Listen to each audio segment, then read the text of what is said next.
নমস্কাৰ আন্তৰিক স্বাগতম জনাইছো এজুকেয়াৰ জিকেলৈ অসম চৰকাৰে 1 লাখ নিবনুৱাক চাকৰি দিবলৈ ওলাইছে এই কথা ইতিমধ্যে আপোনালোক আটাই গম পাইছে বিভিন্ন মাধ্যমৰ যোগেদি আমিও আপোনালোকক সময় সময় এই বিষয়ে আপডেটসমূহ দি আছো আজিও লৈ আহিছো অতিকৈ ইম্পৰ্টেন্ট আপডেট দুটা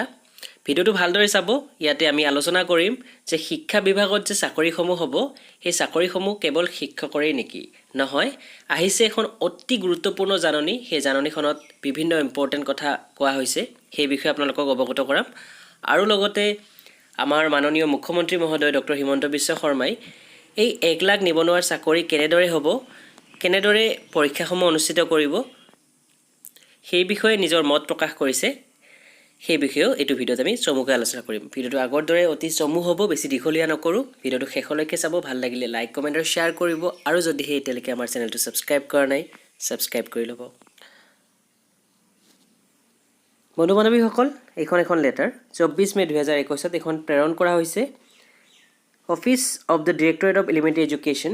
অৰ্থাৎ DEEৰ ফালৰ পৰা প্ৰেৰণ কৰা হৈছে প্ৰতিখন জিলাৰ ডিস্ট্ৰিক্ট এলিমেণ্টাৰী এডুকেশ্যন অফিচাৰ সকললৈ অসমত যিমান কেইখন জিলা আছে প্ৰতিখন জিলাতে একোগৰাকীকৈ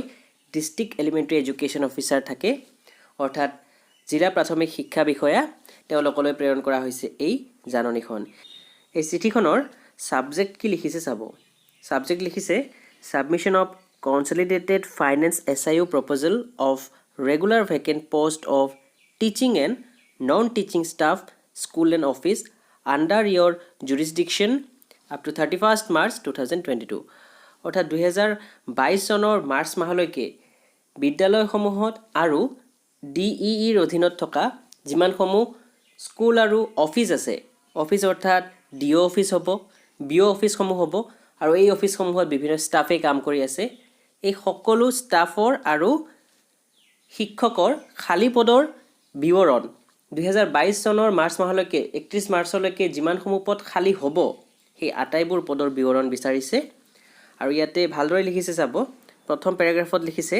Sir, with reference to the subject cited above, I would like to inform you that GOV has decided to recruit all the available vacant posts of all the department to fulfill GOV's agenda to recruit 1 lakh educated unemployed of Assam.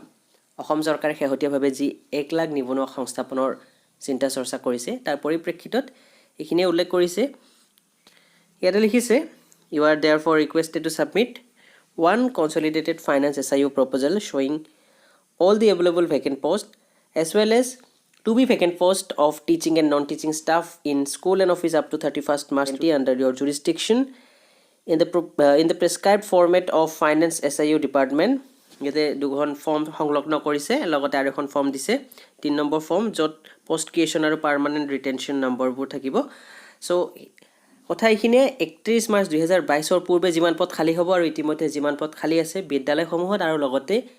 অফিসসমূহত শিক্ষা বিভাগৰ অধীনত থকা প্ৰাথমিক শিক্ষা বিভাগৰ অধীনত থকা অফিসসমূহত যিমান খালী পদ আছে সেই পদসমূহৰ বিৱৰণ বিচাৰিছে অতি শীঘ্ৰেই কেতিয়ালৈ দিব লাগিব হেয়া উল্লেখ কৰিছে 5 জুন 2021 ৰ পূৰ্বে দিব লাগিব এই তথ্যসমূহ আৰু সময় নিৰ্ধাৰণ কৰি দিছে যেহেতু অলপ সময় লাগিব এই গুটিখিনি তথ্য উলিয়াবলৈ সেইকাৰণে 5 জুনৰ ভিতৰত এই গুটিখিনি তথ্য সাবমিট কৰিবলৈ দিছে ইয়াতে আৰু এটা কথা ৰৈ গল You are also requested to separately show the vacancies of schools provincialized during the 2013 চনত যিসমূহ বিদ্যালয় প্ৰাদেশিকৰণ কৰা হৈছিল তেওঁলোকৰো তথ্যসমূহ বিচাৰিছে তাতো ভেকেন্ট পোষ্ট আছে আৰু বেলেগকৈ দিবলৈ কৈছে সেই তথ্যসমূহ সো এইখিনি আছিল নটিফিকেশনখনত আৰু এইখন প্ৰেৰণ কৰিছে কোনে চাওক এখন প্ৰেৰণ কৰিছে ডিৰেক্টৰ এলিমেণ্টাৰী এডুকেশ্যন আসাম 24 মে 2021 ত ইম্পৰ্টেন্ট নটিফিকেশন সেইভাবে আমি কৈছো অকল টেট পাস বুলি নহয় টেট পাস নকৰা যিসকল যোগ্য প্ৰাৰ্থী আছে তেওঁলোকেও নিযুক্তি লাভ কৰিব আৰু বহু পদ ওলাব কাৰণ বহু অফিস আছে বিভিন্ন নতুনকৈ জিলাত আকৌ বহু কেইখন জিলা অসমত সৃষ্টি কৰা হৈছে শেহতীয়াভাৱে সেই জিলাসমূহতো পদ থাকিব তাৰ উপৰি ইতিমধ্যে বাকি যিসমূহ জিলা আছে সেই জিলাসমূহত থকা জিলা প্ৰাথমিক শিক্ষা বিষয়াৰ কাৰ্যালয় খণ্ড শিক্ষা বিষয়াৰ কাৰ্যালয় অৰ্থাৎ BEEO অফিস সেই সমূহতো বহুত পদ খালী আছে আমি খবৰ পোৱা অনুসৰি সো সেই পদসমূহ ফিল আপ কৰা হ'ব একেলগে অকল যে শিক্ষক নিযুক্তি হ'ব তেনে ধৰণৰ কথা নহয় সেইভাবে আমি লিখিছো টেট অবিহনেও পাব শিক্ষা বিভাগত চাকৰি আৰু এটা কথা কালি মুখ্যমন্ত্ৰী ডক্টৰ হিমন্ত বিশ্ব শৰ্মা ডাঙৰীয়া এই 1 লাখ নিযুক্তি সম্পৰ্কে কিছু অতি দৰকাৰী কথা কৈছে আজি বাতৰি কাকততো প্ৰকাশ পাইছে সেই তথ্যসমূহ আগতে নিউজটো দেখুৱাই লৈছোঁ তাৰপিছত তেখেতে কোৱা কথাখিনি আপোনালোকক শুনাম এয়া চাওক আজি প্ৰকাশিত এটা বাতৰি দৈনিক জনভূমি কাকতত প্ৰকাশ পাইছে বাতৰিটো বিত্তমন্ত্ৰীৰ প্ৰতিবেদনৰ ওপৰত ভিত্তি কৰি এবছৰত নিযুক্তি দিয়া হ'ব 1 লাখ নিবনুৱাক আমি তলৰ পিনে যদি যাওঁ ইয়াতে চাব ডক্টৰ শৰ্মাই কয় যে আমি 1 লাখ ল'ৰা ছোৱালীক চাকৰি দিয়াৰ ব্যৱস্থা কৰিম এই ব্যৱস্থা কৰিবৰ বাবে আমাক বছৰি 3600 কোটি টকাৰ প্ৰয়োজন হ'ব এই ক্ষেত্ৰত বিত্তমন্ত্ৰী অজন্তা নেওগৰ প্ৰতিবেদনৰ ওপৰত ভিত্তি কৰি সিদ্ধান্ত লোৱা হ'ব অজন্তা নেওগ সমিতিৰ প্ৰতিবেদন এমাহৰ ভিতৰত দিব কোন বিভাগত মেধাৰ ভিত্তিত কেনেদৰে চাকৰি দিয়া হ'ব সেই বিষয়ে চালি জাৰি চাই এবছৰৰ ভিতৰত নিযুক্তিসমূহ দিয়াৰ ব্যৱস্থা কৰা হ'ব ইফালে সাক্ষাৎকাৰ অনুষ্ঠিত কৰি নিযুক্তি দিয়াৰ ক্ষেত্ৰত সময়ৰ প্ৰয়োজন হ'ব গতিকে কি সমূহ ব্যৱস্থা লোৱা যায় সেইটো আলোচনা কৰা হ'ব এতিয়া আমি বুজি পালোঁ তেখেতে কালি কৈছিল এইখিনি কথাই যে নিযুক্তি প্ৰক্ৰিয়া এবছৰ হয়তো সময় লাগিব যেহেতু এটা ডাঙৰ প্ৰচেছ 1 লাখ নিবনুৱাক একেলগে নিযুক্তি দিয়াটো আৰু সেইভাবে কেনেদৰে একেলগে যদি পৰীক্ষা অনুষ্ঠিত কৰিব পৰা যায় আটাইবোৰ বিভাগৰ বা যদি মেধাৰ ভিত্তিত নিযুক্তি দিব পৰা যায় যেনেদৰে ধৰক শিক্ষকসকলক তেওঁলোকতো আৰু এক্সট্ৰাকে পৰীক্ষা অনুষ্ঠিত কৰিব নালাগে এতিয়া আহকচোন শুনো তেখেতৰ মুখেৰেই কালি কোৱা কথাখিনি এইটো ভিডিঅ'ৰ শেষত মই সেইটো ভিডিঅ' সংলগ্ন কৰি দিছোঁ ভিডিঅ'টো চাই ল'ব আৰু যদি ভাল পায় লাইক কমেণ্ট আৰু শ্বেয়াৰ কৰিব আৰু যদি এতিয়ালৈকে আমাৰ চেনেলটো ছাবস্ক্ৰাইব কৰা নাই ছাবস্ক্ৰাইব কৰি দিব ধন্যবাদ 1 লাখ চাকৰি আমি দিম কিন্তু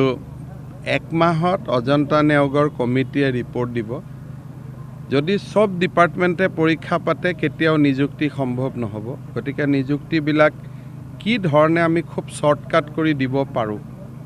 তাৰ পিছত নিযুক্তি দিয়াৰ পিছত ক'ত নিযুক্তি দিম আৰক্ষীত কিমান শিক্ষা বিভাগত কিমান ক'ত কিমান খালী আছে অদৰকাৰী পোষ্টবিলাকত এবলিছ কৰি দৰকাৰী জেগাত পোষ্টবিলাক ট্ৰেন্সফাৰ কৰা বহুতবিলাক কাম আছে এবছৰ আমি সময় লৈছোঁ এবছৰত এই কামটো হ'বগৈ সাংবাদিকৰ পৰিয়ালত কিবা সুবিধা থাকিব নেকি তেনেকুৱা চাকৰিৰ ক্ষেত্ৰত চাকৰিটোতো মেৰিটত হ'ব লাগিব কিন্তু দেখা যাওক এতিয়া জাষ্ট আৰম্ভণি হৈছে লাহে লাহে এই কামটো চলক 1 লাখ মানুহক একেলগে চাকৰি দিয়াটো সহজ নহয় এটা কঠিন কাম এটা আমি হাতত লৈছোঁ দেখা যাওক আৰু চৰকাৰৰ তেনেকুৱা বিত্তীয় পৰিৱেশো লাগিব মই হিচাপ কৰি চাইছোঁ 1 লাখ ল'ৰা ছোৱালীক যদি আমি চাকৰি দিওঁ বছৰি 3600 কোটি টকা দৰমহাত লাগিব